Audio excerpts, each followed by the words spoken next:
आदिलक्ष्मी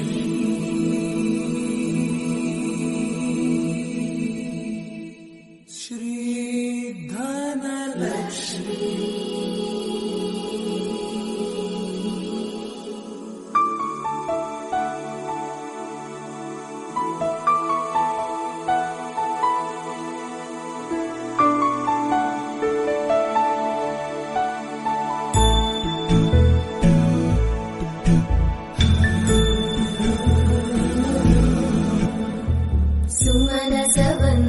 सुन्दरि माधवी चन्द्र सहोदरि हेममयी मुनिगणवन्दित मोक्षप्रदायिनि मञ्जुळभाषिणि वेदनुते पङ्कजवासिनि देव सुपूजित सद्गुणवर्षिणि शान्तियुते जय जय हे मधुसूदन कामिनि आदिलक्ष्मि जय पालय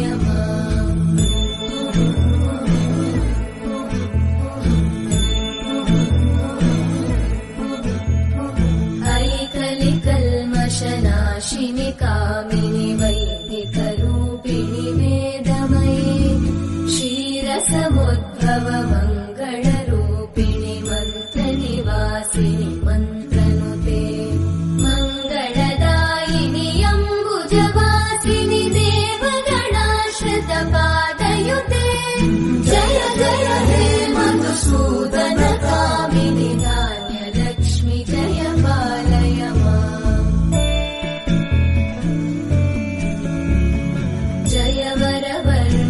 वैष्णवि भार्गवि मन्त्रस्वरूपिणि मन्त्रमयी सुरगणपूजित शीघ्रफलप्रद ज्ञानविकासिनि शास्त्रनुते भवभयहारिणि पापविमोचनि साधुजनाश्रितपादयुते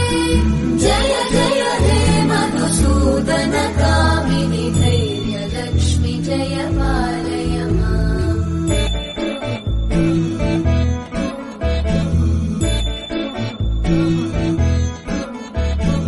जय जय दुर्गतिनाशिनि कामिनि सर्वफलप्रद शास्त्रमये रतगजतुरगपदादि समानुत परिजनमण्डित लोकनुते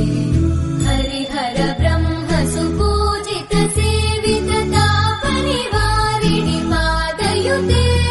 जय जय हे मधुसूदन कामिनि श्रीगजलक्ष्मी पालय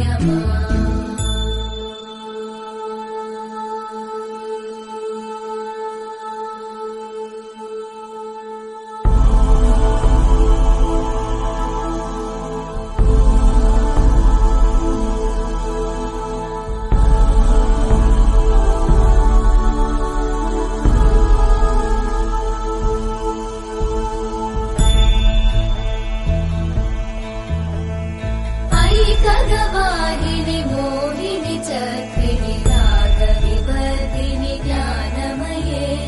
गुणगणवारिधि लोकहितैषिणि सकलस्वरवरगाननुते सकल सुरासुरदेव मुनीश्वर मानव वन्दित पादयुते जय जय हे मधुसूदन कामिनि सन्तान लक्ष्मि पालय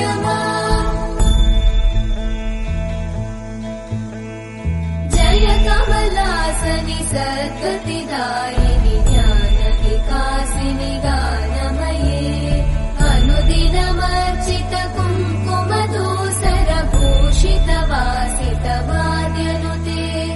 कनकधरा स्तुति वैभव वन्दित शङ्कर देशिक मान्यपते